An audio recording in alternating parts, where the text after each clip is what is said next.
Have you ever wondered how Cain, one of Adam and Eve's first sons, could have found a wife and fathered a child if Adam and Eve were the only parents of humanity? This mystery may seem puzzling. However, by delving between the lines of the Bible, we find fascinating answers that help shed light on this question. Let's explore this topic in more depth. The creation of Adam and Eve is one of the most significant events in the biblical narrative, marking the beginning of humanity.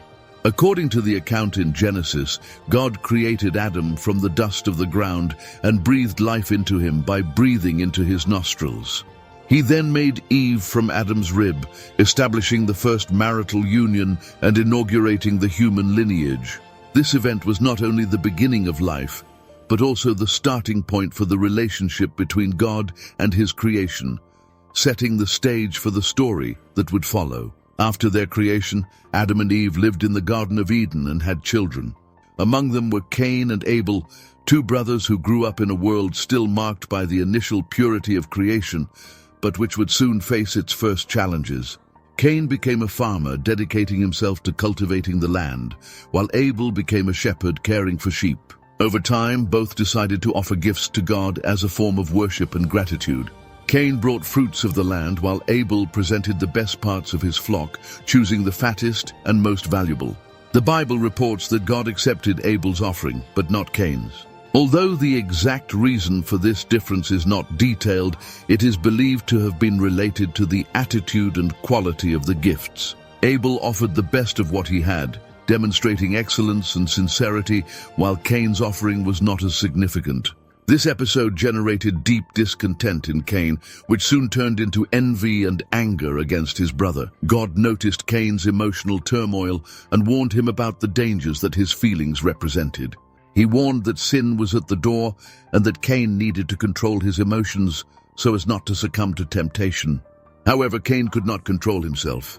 Driven by envy, he invited Abel to go to the field where, far from everyone, he gave vent to his anger. Consumed by negative feelings, Cain attacked and killed his brother, marking the first recorded death in human history. This act brought a new dimension of sin and suffering to the world. After the crime, God confronted Cain, asking about Abel's whereabouts. Trying to hide what he had done, Cain replied indifferently, "I do not know. Am I my brother's keeper?" His answer revealed not only an attempt to escape responsibility, but also a complete lack of repentance. God, knowing the truth, pronounced the sentence, Cain would be cursed, unable to cultivate the land and destined to wander as a wanderer. In response to these concerns, God marked Cain with a mark. Although the Bible does not describe the details of this mark, its purpose was clear: to protect Cain from any attempt at revenge. Thus, even under the curse, he was protected by this divine mark. After this interaction with God, Cain departed from his presence and settled in the land of Nod, east of Eden. The Bible mentions that he met his wife, with whom he had a son named Enoch. Cain also built a city, naming it after his son. This construction marks a significant point in the narrative, symbolizing the beginning of the establishment of human communities. However, this is where doubts and speculations arise. The biblical text does not provide details about who Cain's wife was or how the human population expanded. In verse 17, it is only stated that Cain met his wife. The existence of other human beings besides Adam, Eve, Cain, and Abel is an interpretation that seeks to fill gaps in the narrative and explain the multiplication of humanity. Cain's fear of being killed by other people and the mark of protection given by God suggests the presence of a larger human population. In verse 14, Cain declares, "Behold, today you have driven me from the face of the earth, and from your face I will be hidden. And I will be a fugitive and a wanderer on the earth, and whoever finds me will kill me." This statement seems to indicate the existence of other individuals besides those directly mentioned in the story.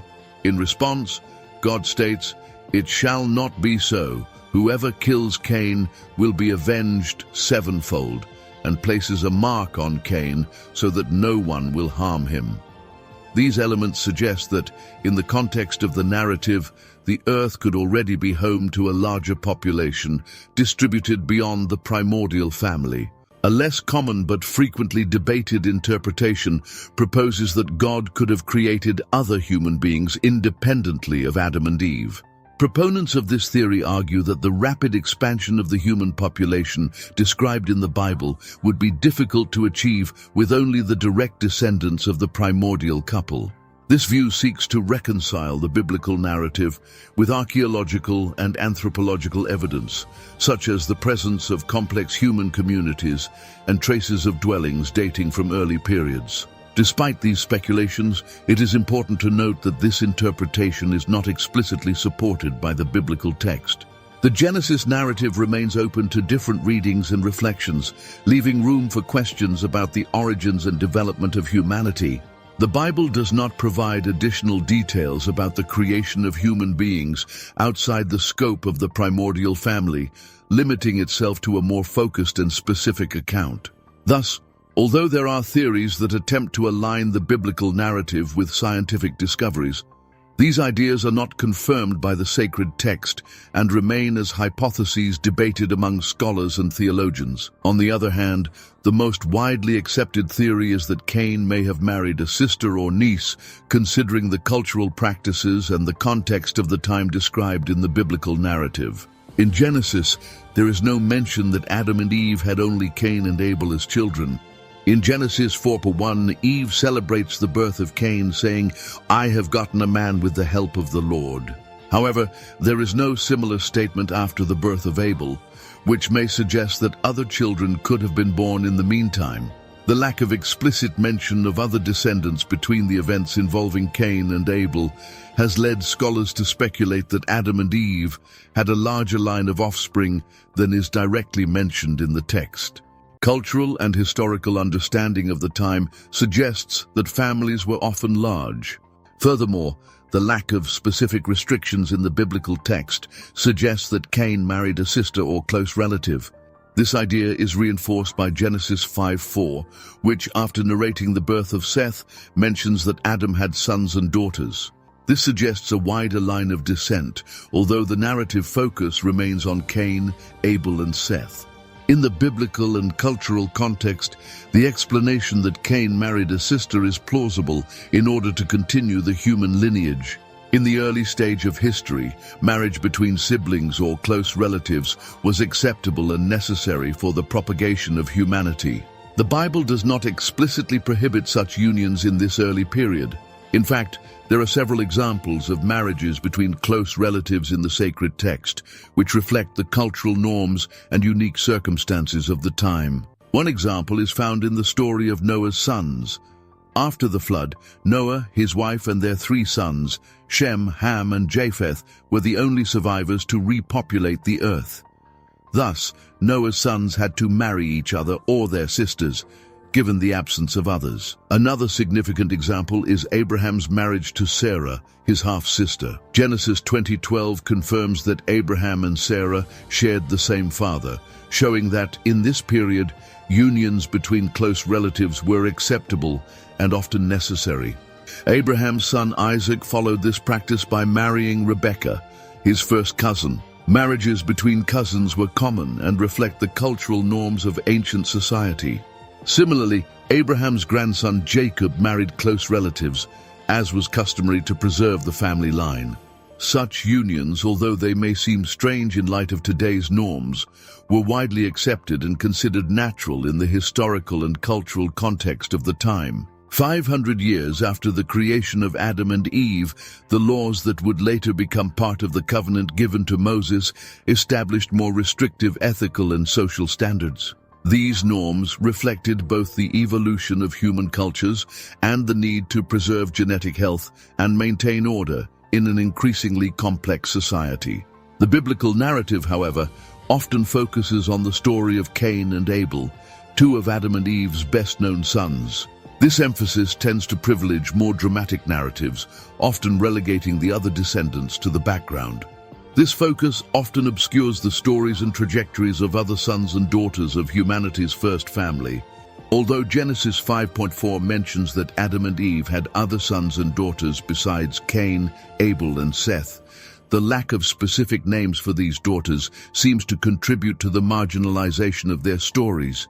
keeping them anonymous while the better-known siblings assume central roles. Still, it's understandable that the Bible cannot cover the lives of every character, given the broad scope of its narrative, which spans from the creation of the world to the end of time. To fill in these gaps, secondary books emerged, such as the Book of Jubilees. Although not widely recognized as part of the biblical canon, this apocryphal text stands as an alternative source, exploring details about lesser-known figures, including the daughters of Adam and Eve. These forgotten characters offer a broader perspective on the lineage of the first couple, but it's important to note that the Book of Jubilees is not considered official scripture by mainstream Jewish and Christian traditions. Its exclusion is due to the lack of consensus on its authorship and origin, as well as to interpretations that diverge from the accepted versions of the biblical text. Despite this, the historical relevance of the Book of Jubilees cannot be ignored. It offers a unique insight into the events narrated in Genesis, especially those related to creation, Adam and Eve, and other figures from the Old Testament. Its nickname, Little Genesis, reflects its close connection with the events described in the first book of the Bible. This apocryphal text expands the narrative of Genesis, including mentions of the names of the daughters of Adam and Eve and details about their lives. For some Jewish and Christian communities seeking additional understanding of the Old Testament, this book holds special significance. For example, when we investigate the Book of Jubilees in search of more information about the daughters of Adam and Eve, we find the figures of Chelema and Azura, identified as the wives of Cain and Seth, respectively. In Genesis 4:16-17, we read that Cain went away from the presence of the Lord and settled in the land of Nod, east of Eden. There he lived with his wife, who conceived and gave birth to Enoch. Cain later built a city, naming it in honor of his son Enoch. These additional details, even from apocryphal sources, help to enrich our understanding of the first generations of humanity and the complexity of the biblical narratives. The strength and influence exerted by Chelema in the lineage initiated by the firstborn of Adam and Eve reflect both the challenges faced and the accomplishments achieved by Cain after his exile. The mention of the city of Enoch, founded by Cain and named after his son, is highlighted as one of his most significant accomplishments after the tragic incident involving Abel. The Book of Jubilees also recognizes this foundation, attributing importance to it as a marker of Cain's persistence in the face of adversity. Throughout the narrative, Avon emerges as an essential figure, representing a crucial link in Cain's lineage. Although the Bible does not identify Cain's wife or detail her origins, it is notable that, up until the moment of Cain's exile and his encounter with Avon, the biblical texts mention few characters other than Adam, Eve, Abel, and Seth. This leaves room for interpretations about how the population of the earth had grown considerably since then, indicating that other women, besides Eve, already existed at that time. One of the suggestions is that Cain's wife could be his niece, daughter of Seth, a hypothesis that is based on the long interval of time between Cain's exile in the land of Nod and his encounter with Avon. Some theologians estimate that this period was around 300 years. During this time, it is believed that Adam and Eve could have had more than 50 sons and daughters, while Seth would also have produced more than 20 descendants. Another intriguing aspect of early human generations is the extraordinary longevity of the antediluvian patriarchs, something that challenges our modern understanding of lifespan. The genealogies recorded in the Book of Genesis reveal figures such as Adam, Seth, and Methuselah living for hundreds of years. Adam, for example, lived to be 930 years old, as recorded in Genesis 5:5. His son Seth, who was born after the death of Abel and was crucial to the continuation of the human lineage, lived to be 912 years old, Genesis 5:8. Enosh, Adam's grandson, lived to be 905 years old, Genesis 5:11, while Methuselah, Noah's grandfather, is known to have lived to be 969 years old, making him the oldest person mentioned in the Bible, Genesis 5:27. Several theories attempt to explain this exceptional longevity. One suggests that a perfect early environment, with ideal climatic, atmospheric, and environmental conditions, could have contributed to longer life. According to this view, the Earth's atmosphere before the flood provided additional protection against harmful radiation and other factors that accelerate aging. Another theory proposes that early humans had more robust genetics, allowing them greater resistance to physical wear and tear. In addition, biblical interpretations suggest that divine or natural changes, such as those mentioned in Genesis 6:3, when God declares that man's days would be limited to 120 years, could have altered human lifespans after the flood. These perspectives offer a fascinating glimpse into biblical antiquity and the conditions that shaped the lives of early generations, providing a broader understanding of the narrative and its meanings.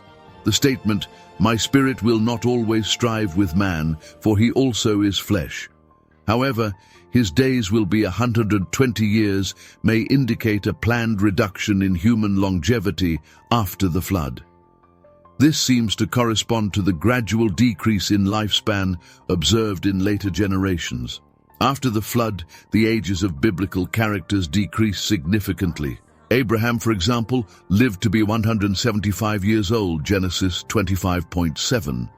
And Moses, one of the best-known characters in the Old Testament, lived to be 120 years old, Deuteronomy 34:7. This progressive decrease in longevity can be attributed to several factors. One common explanation is that changes in environmental conditions after the flood had a direct impact on human lifespan. Another factor may be the gradual decline in genetic quality in subsequent generations, caused by inbreeding. In addition, this decrease may reflect changes in God's plans and conditions for humanity. Some scholars suggest that God adjusted human longevity to adapt it to the new realities of the post-flood world, where such long lives might be less relevant. When Cain decided to marry, it is likely that he had several sisters and nieces available, making it easier to choose a blood-related wife. As already mentioned, this practice of marriages between close relatives persisted for a long time. It was only with the significant increase in population that sexual relations between close relatives began to be prohibited in order to prevent health problems and the risk of genetic defects resulting from blood-related marriages. The Bible makes it clear that the entire human race descends from Adam and Eve. Any theory that contradicts this view lacks biblical foundation, as expressed in Acts 17:26. From one man he made all nations for them to inhabit the whole earth, having determined their times and the exact places where they should live.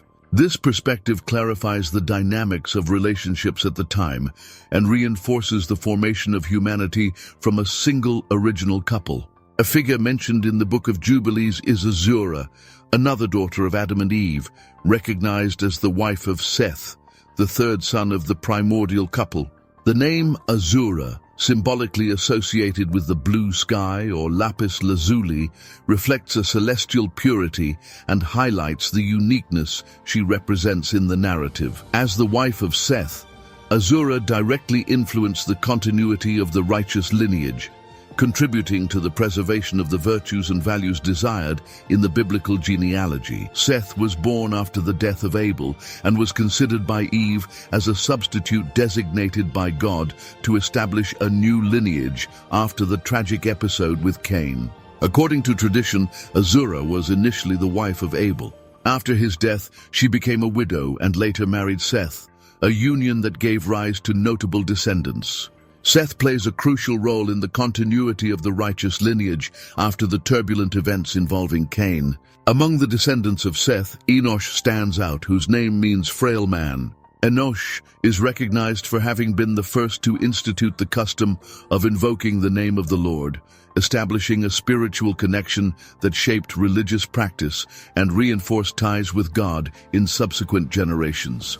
Enoch's closeness to God, to the point of walking with God, according to the biblical account, stands out as an example of devotion and righteousness that transcended his time. This direct communion with the divine made Enoch a unique figure in biblical history, being one of the few human beings who did not experience death, as he was taken up to be with God. Another notable contribution from the lineage of Seth was Noah, the righteous builder of the ark during the flood. Noah, son of Lamech and grandson of Seth, was chosen by God to preserve humanity and the diversity of creatures during the global cataclysm. His obedience and faith, recorded in the flood narrative, underscore the importance of the lineage of Seth in carrying out God's plans for the redemption of humanity. Each individual in this lineage played an essential role in building the human legacy, maintaining faith and justice amid the challenges faced by their generations. Religious traditions, by contrasting the lineages of Cain and Abel with those of Seth and Ahura, present an intriguing duality of the human condition. Cain, as the firstborn of Adam and Eve, followed a path marked by choices that reflect human failings. In contrast, the lineage of Seth and Ahura offers a narrative of moral and spiritual choices more aligned with divine will. These two lineages, although very distinct, have their relevance and reflect the duality inherent in the human condition, where moral and spiritual choices shape the destiny of subsequent generations. It is important to emphasize, however, that the Book of Jubilees is considered apocryphal. That is, it is not officially recognized by the main Jewish and Christian religious traditions. Information about the daughters of Adam and Eve, as well as other narratives, can vary according to different interpretations and religious beliefs. The Bible, as a sacred book, focuses on the most important messages related to faith and relationship with God, and does not aim to record all the details or stories of every person who existed. It focuses on the essential lessons and teachings for spiritual and moral life, serving as a guide that helps us understand God's love, justice, and how He wants us to live. Because it is a single volume, it is impossible for it to cover every aspect of human history or the lives of each character. The Bible, however, provides the information we need to know God and follow His ways. God's plans are perfect, but they go beyond our ability to understand. As it says in Isaiah 55:8-9, "My thoughts are not your thoughts, nor are your ways my ways, says the Lord. For as the heavens are higher than the earth, so are my ways higher than your ways, and my thoughts than your thoughts." This passage reminds us that God's purposes are often beyond our understanding, and He does not expect us to understand everything. Instead, He invites us to trust in His infinite wisdom and love. Cain's curse was twofold. He would face a difficult life marked by suffering and loneliness. The biblical narrative focuses on the story of Adam and Eve's family, without directly mentioning other human groups. It is worth noting that the laws that prohibited marriage between relatives, as described in the Mosaic Law, were established long after these events, some 2,000 years later. In some Jewish traditions, Chelima, also known as Avan, is recognized as the wife of Cain, the firstborn of Adam and Eve. Although her name does not appear in the Bible, it is mentioned in apocryphal texts, such as the Book of Jubilees. The etymology of her name, associated with Hebrew or Phoenician, suggests meanings such as vice or potency. As the wife of Cain, her name may symbolize the influence and challenges she represented in his life. This idea would become central to subsequent religious traditions, highlighting the importance of Cain's lineage and its implications for morality and divine teachings. In addition to Enos, Enoch, son of Seth, stands out as a notable figure from this lineage. Enoch is known for his exceptional righteousness and his close walk with God, becoming an example of devotion. The Bible, by teaching us about God's ways, invites us to trust Him and seek His love and guidance. It is a gift to help us know God more deeply and live according to His teachings, even if we cannot understand all the details now. I would like to know your opinion. Do you believe the information presented in the Book of Jubilees, even though it is an apocryphal text? Who do you believe Cain's wife was? Leave your comment below and share your thoughts with us. Your opinion is very important to us. Thank you for watching. Hugs, and may God be with you.